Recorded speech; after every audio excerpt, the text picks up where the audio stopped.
Hello everyone, welcome to daily current affairs analysis video. আজিৰ প্ৰথম টপিকটো হৈছে south south and triangular cooperation. টপিকটো জিএছ পেপাৰটো ইণ্টাৰনেশ্যনেল ৰিলেশ্যনছৰ ফালৰ পৰা চাব লাগিব। কণ্টেক্সটো প্ৰথমতে আমি জানিব যত্ন কৰোঁ। India recently hosted a high level meeting of 20 like-minded global South nations on the sidelines of the United Nations General Assembly 2025।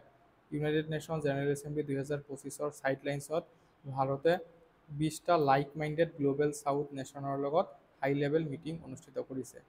External affairs minister S Jaishankar highlighted that multilateralism is weakening, stressing the urgency of stronger South-South cooperation to address global crisis। আমাৰ external affairs minister S জয়শংকৰজীয়ে কৈছে যে মাল্টিলেটাৰেলিজম দিনক দিনে week হৈ গৈ আছে, যাৰ বাবে বৰ্তমান সাউথ সাউথ কোঅপাৰেশ্যনৰ প্ৰয়োজনীয়তা আৰু বৃদ্ধি পোৱা দেখা গৈছে। This came ahead of the United Nations international day for south south and triangular cooperation SSTC observed every year on September 12।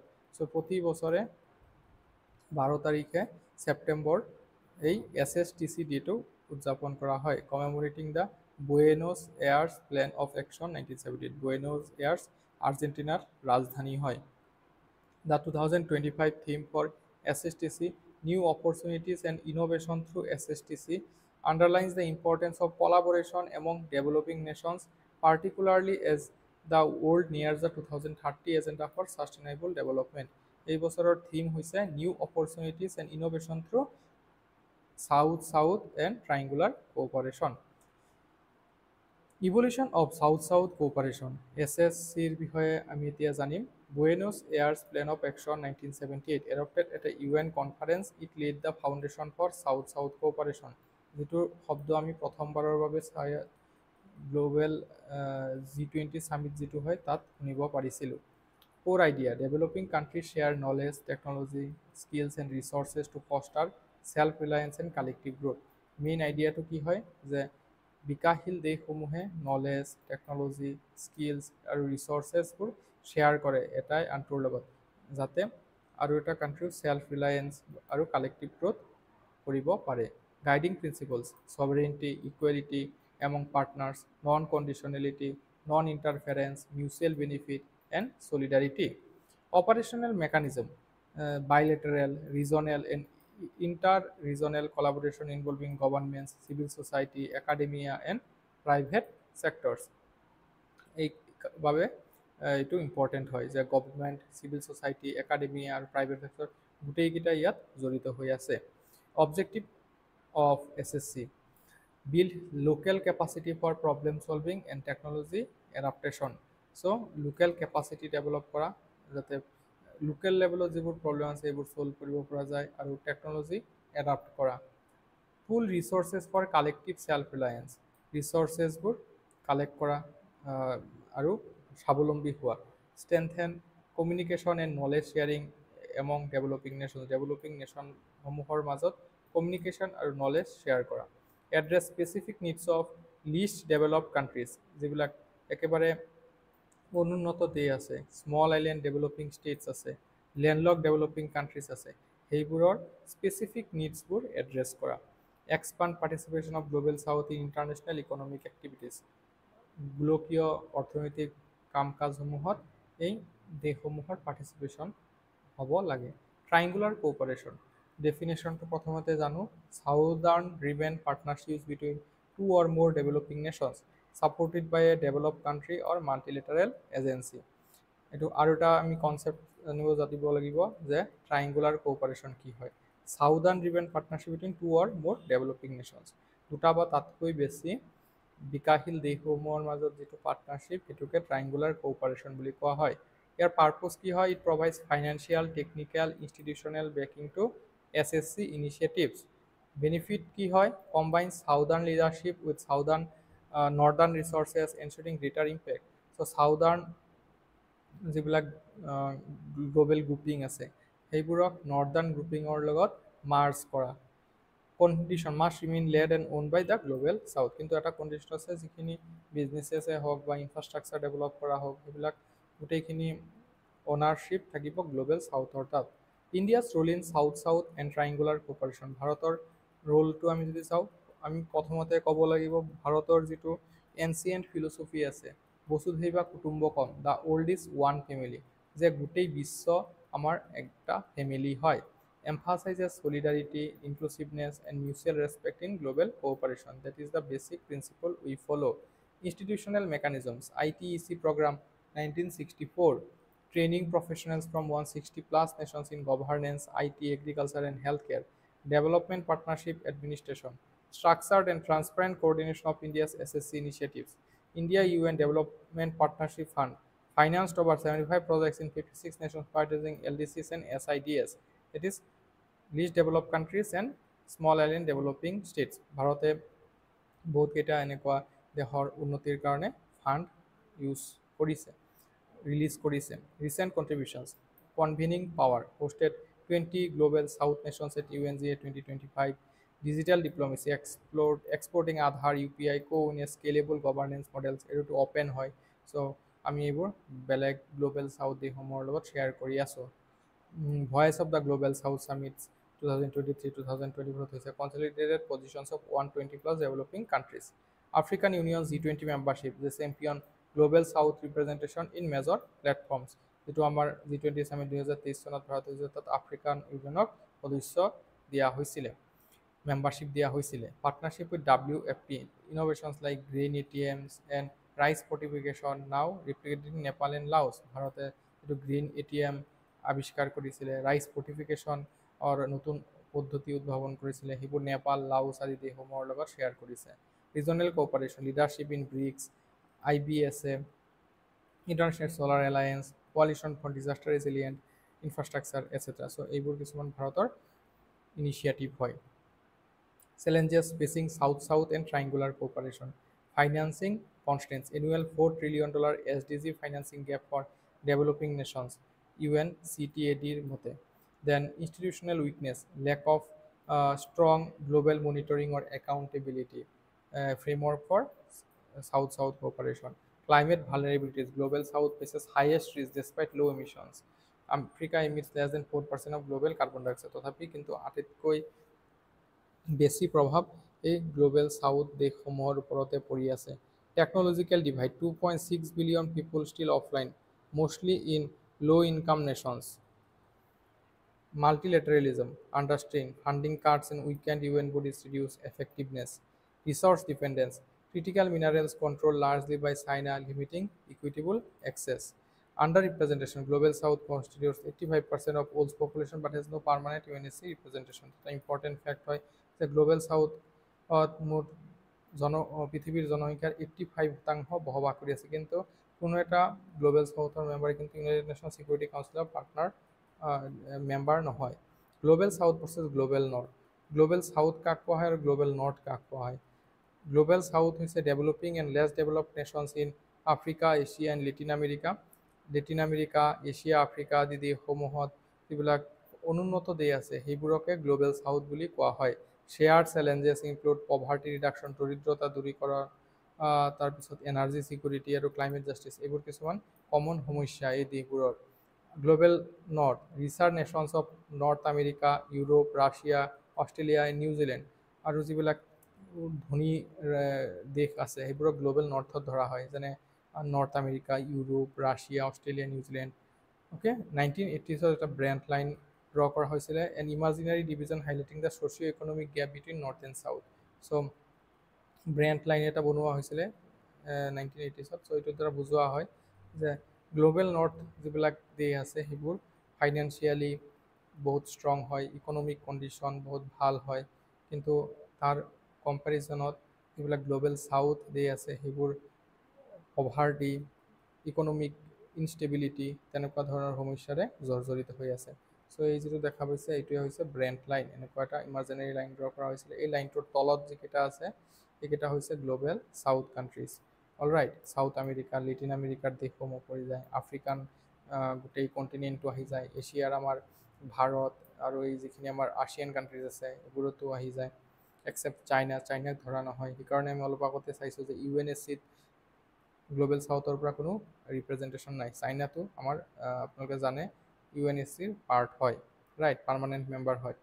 আৰু এইখিনি যিখিনি ইউৰেছিয়া আছে অষ্ট্ৰেলিয়া নিউজিলেণ্ড আছে চ' এইটো হয় আমাৰ গ্ল'বেল নৰ্থ এইখিনি জেগা গ্ল'বেল নৰ্থ হয় আৰু এইখিনি হয় গ্ল'বেল চাউথ নেক্সট টপিকটোলৈ আহিছোঁ নেক্সট টপিকটো হৈছে nations must prepare to deal with stable coins finance minister Sitharaman so' টপিকটো আমি GS পেপাৰ 3 ইকনমিক্সৰ ফালৰ পৰা চাব লাগিব চ' কি কৈছে আমাৰ বিত্তমন্ত্ৰীয়ে যে nations must prepare to deal with stable coins Sitharaman At the Portillo Economic Conclave, Union Finance Minister Nirmala Sitharaman underscored that stable coins are reshaping the global financial landscape. Stable coin global financial landscape to reshape Korea. She cautioned that nations, whether supportive or not, would have to engage with these innovations to avoid exclusion for evolving monetary architectures. Stable coin definition and features. Stable coin meaning কি হয় A stablecoin is a type of crypto asset that attempts to maintain a stable value related to a specified asset or pool of assets. So stablecoin হয় এটা crypto asset যার দ্বারা কি করা হয় attempt করা হয় to maintain a stable value related to a specified asset or pool of assets. Banking assets. This could include currencies like the dollar or euro, a basket of currencies, commodities like gold, or even crypto assets. Mechanism. Stability is ensured when a centralized institution issues and redeems these assets. Stability কেতিয়া ensure হয় যেতিয়া central institution এটা যেনেকৈ আমাৰ ভাৰতৰ ক্ষেত্ৰত যদি RBI সেইটো ইস্যু কৰে যাক মিন্ট বুলি কোৱা হয় মানে ইস্যু কৰা হয় আৰু ৰিডিম এইটো বাৰ্ণ কৰে এই এছেটবোৰ তেতিয়া ষ্টেবিলিটি আহে purpose designed to overcome the volatility of typical cryptocurrencies such as bitcoin or Ethereum so' এই যিটো আমাৰ ষ্টেবল কইন হয় ইয়াৰ পাৰ্পজ হৈছে to overcome the volatility of typical cryptocurrencies যেনে বিটকইন এণ্ড এথেৰিয়াম এইবোৰ বহুত ভলেটাইল হয় India's policy stance on cryptocurrencies regulators India has not legalized private cryptocurrency but taxes transactions including ভাৰতে এইটো লিগেলাইজ কৰা নাই কিন্তু ক্ৰিপ্ট'কাৰেঞ্চিত যদি কোনোবাই ট্ৰেডিং কৰে যে তাৰ পৰা উপাৰ্জন হয় তেতিয়া টেক্স দিব লগা হয় ভাৰত চৰকাৰক RBI's position the Reserve Bank of India has consistently advocated for a ban on private cryptocurrencies citing financial stability risks CBDC development at the same time the RBI has launched pilot projects for its central bank digital currency which has full legal backing like official currency RBI CBDC এটা launch কৰিছে যেটো এটা fully legal হয় Global caution India's measured stance reflects a balance between embracing digital innovation and safeguarding systemic stability. Key concerns with stable coins. Key concerns আছে monetary policy risk. Pegging to foreign currencies can weaken India's control over its monetary system, financial stability. Sudden redemption or loss of confidence can cause market disruption. Then cross-border illicit flows, potential misuse for money laundering, terror financing or tax evasion. Then systemic risk, large-scale eruption without regulation may destabilize the global financial order. India's strategic approach. Finance Minister Sitharaman stressed that India cannot insulate itself from global systematic change. So ভাৰতে নিজকে separate কৰিব নোৱাৰে global যিটো financial system আছে তাৰ লগত related হৈ থাকিব লাগিব লিংক হৈ থাকিব লাগিব highlighted the need for preparedness to engage with innovations like stable coins strategic independence in financial decision making and avoiding complacency despite India's strong economic resilience. টপিকটোৰ পৰা প্ৰিলিমছৰ কাৰণে এটা কুৱেশ্যন দিয়া হৈছে প্ৰেক্টিছৰ কাৰণে আপোনালোকে শুদ্ধ উত্তৰটো কমেণ্ট ছেকশ্যনত জনাব নেক্সট টপিকটো হৈছে national pulses mission Aatmanirbharta in pulses very important হয় GS পেপাৰ 3 এগ্ৰিকালচাৰ এণ্ড ইকনমিৰ ফালৰ পৰা কি কৈছে union cabinet approves mission for Aatmanirbharta in pulses for 2025-26 অৰ্থাৎ 6 বছৰৰ কাৰণে এইটো লঞ্চ কৰিছে এইটো বিত্তীয় বৰ্ষৰ পৰা 2030-31 চনলৈকে চলিব pulses mission to drive production to 350 lakh tonnes by 2030-31 so' যিটো পালছ মিছন আছে এইটোৱে 350 লাখ টনলৈকে বৃদ্ধি কৰিব বুলি আশা কৰা হৈছে rupees 11,440 crore investment push to achieve self-sufficiency in pulses. So, Bharat চৰকাৰে কিমান কোটি টকা ইনভেষ্ট কৰিছে যে 11,140 কোটি টকা pulses mission to benefit 2 crore farmers to improve seeds, post-harvest infrastructure and assure procurement. 88 lakh free seed kits to strengthen farmers' access to latest varieties of pulses seeds. 1,000 processing units planned to reduce post-harvest losses. 100% procurement of tur, urad and musur from farmer during the next 4 years on minimum support price. The Union Cabinet, chaired by the Prime Minister Sri Narendra Modi, has approved the Mission for Atmanirbharta in Pulses, a landmark initiative aimed at boosting domestic production and achieving self-sufficiency. That is Atmanirbharta in Pulses. The mission will be implemented over a 6-year period from 2025-26 to 2030-31 with a financial outlay of rupees 11,440 crore rupees. Context to প্রথমে বুঝিব যত্ন করিম the Union Cabinet has approved the mission for Atmanirbhar in Pulses with a financial outlay of 11,440 crore for the period 2025 to 26 to 2030-31. The mission seeks to transform India's pulses sector by boosting domestic production, reducing import dependency, and enhancing farmer incomes while promoting sustainable agricultural practices. So, চাৰিটা মুখ্য উদ্দেশ্য কি হয় domestic production increase কৰা, import dependency কম কৰা, farmer income বঢ়োৱা, লগতে সাষ্টেইনেবল agriculture প্ৰেক্টিছৰ ওপৰত গুৰুত্ব দিয়া। Objectives of the mission গোটেইকেইটা মই ক'লোঁ যে achieve self-sufficiency, that is Atmanirbhar in pulses by 2030-31, reduce import dependency and conserve valuable foreign exchange, enhance production, productivity, and farmer incomes using modern technologies, promote climate resilient and sustainable agricultural practices. Targets by 2030-31. Expand pulse cultivation area to 310 lakh hectares, raise production up to 35 million tons, then increase average yield to 1130 kg per hectare, create substantial rural employment opportunities. Key components of the mission: research and seed development, development of high yielding, pest resistant, high climate resilient varieties, Sathi portal to track foundation and certified seed production. Then expansion of area, additional 35 lakh hectares to be brought under pulses, focus on rice fallows, diversifiable lands, intercropping and crop diversification. So crop diversification এই মিশনটোৰ এটা মুখ্য উদ্দেশ্য হয়। Distribution of 88 lakh seed kits free of cost to farmers. Farmer capacity building, structure, training programs for farmers and seed growers, extensive demonstrations by ICAR, KVKs and state governments, promotion of sustainable techniques and modern technologies, market and value chain development, development of 1,000 processing units subsidy support up to 25 lakh rupees, promotion of post-harvest infrastructure and value addition, procurement and price support, assured procurement of tur, urad and Mosur under PM Asha Yojana. NAFED and NCCF to overtake 100% procurement in participating states till 2029 to 30. Monitoring of global pulse prices to safeguard farmers' confidence. Convergence and support measures. Linkages with soil health program, mechanization and fertilizer management. লগতে plant protection scheme ইয়াৰ আণ্ডাৰত March কৰি দিয়া হৈছে। Promotion of climate resilient practices for long-term sustainability. Significance of the mission: food security, meets rising domestic demand due to improved living standards. Import dependency: India is the world's largest pulse importer, 14% of global imports, with FY25 imports reaching a 9-year high of 6.7 metric ton. Economic benefits: saves foreign exchange and improves farmers' incomes. Environmental benefits: enhances soil fertility, encourages crop diversification, and promotes sustainable use of rice fallows. Strategic importance: supports Atmanirbhar Bharat vision in agriculture. Current status of pulses in India. Globally, আমি চাব যদি যাওঁ, India is the largest producer, consumer and importer of pulses worldwide. সবতকে বেছি production আমাৰ ভাৰততে হয় 1/4। তাৰপিছত কনজিউমাৰৰ ক্ষেত্ৰত আমি 27% অকুপাই কৰি আছোঁ আৰু ইম্পৰ্টৰ ক্ষেত্ৰত 14%। Nutritional pulse says are the cheapest source of plant protein, essential in fighting malnutrition. যিবিলাক মানুহ নিৰামিষ ভোজী তেওঁলোকৰ কাৰণে এই পালছে মুখ্য source হয় য'ৰ পৰা প্ৰটিন আহৰণ কৰা হয়। Nearly 80% of pulse cultivation is rain-fed, making it vulnerable to climate variability. যিবিলাক পালছ কাল্টিভেট কৰা হয় এইবিলাক বেচিকেলি 80% ৰেইনৰ ওপৰত ডিপেণ্ডেণ্ট হয়। গতিকে ক্লাইমেট চেঞ্জৰ জৰিয়তে যদি টেম্পাৰেচাৰ বাঢ়ে, ৰেইনফল কম হয়, তো ইয়াৰ ওপৰতো ইম্পেক্ট কৰিব। Regional concentration: Madhya Pradesh, Maharashtra, Rajasthan account for 55% of production. Maharashtra, Rajasthan আৰু মধ্যপ্ৰদেশত সকলোতকৈ বেছি প্ৰডাকশ্যন হয়। Top 10 states contribute 91% of output. So' এটা ৰিজনেল ডিছপেৰিটি আছে। চ' ইয়াৰ কাৰণে ফিলিমছত কি আহিব পাৰে এটা প্ৰেক্টিছৰ কাৰণে কুৱেশ্যন দিছোঁ, আপোনালোকে প্ৰেক্টিছ কৰিব। আমি নেক্সট টপিকটোলৈ যাওঁ, payments regulatory board.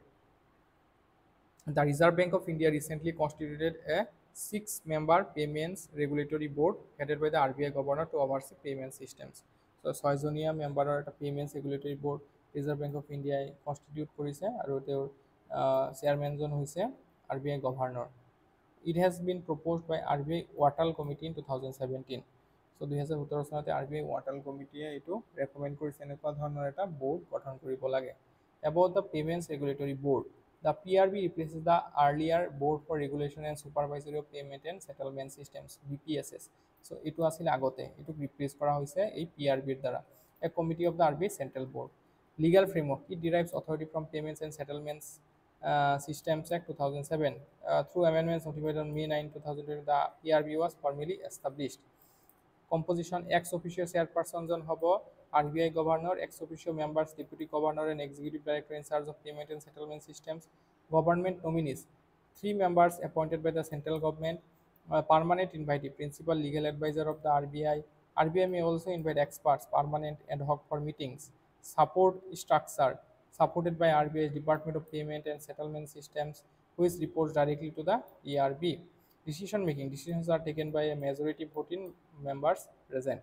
All right, in case of a tie, the chairperson, that is the deputy governor in their absence, governor John chairperson হয় কিন্তু তেখেতৰ অনুপস্থিতিত deputy governor থাকিব, he has a casting vote. The board is required to meet at least twice a year. Important হয় প্ৰিলিমছত এইবোৰ question আহি থাকে, at least twice a year. Okay, মানে দুবাৰ মিনিমাম বহিব লাগিব। Role and functions, responsible for regulation and supervision of all payment systems including electronic and non-electronic, domestic and cross-border systems, ensures efficiency, security and stability of India's payment system. So এই টপিকটোৰ পৰা প্ৰিলিমছৰ কাৰণে এটা question দিয়া হৈছে, আপোনালোকে শুদ্ধ উত্তৰটো comment ছেকশ্যনত জনাব পাৰে। চ' আজি ক্লাছটো ইয়াতে সামৰিছোঁ। Thank U.